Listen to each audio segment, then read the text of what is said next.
Tuloy ang tensyon dito sa Who Wants to be a Millionaire. Ang ating summa cum laude na si Howie ay maaaring maging milyonaryo kung tama ang sagot niya sa nabitin nating tanong. Aling bansa ang hindi sakop ng Schengen Visa? France, United Kingdom, Finland o Malta? Ang sinagot niya ay letter B, United Kingdom.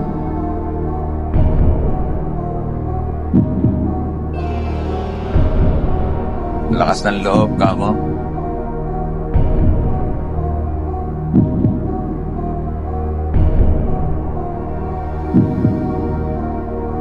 Sabi mo nga, pumunta ka rito, wala kang dala.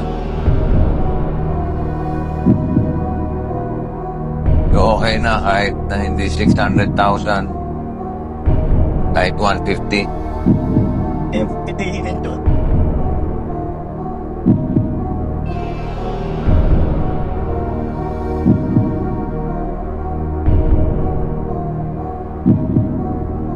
Meron ka ng 1 million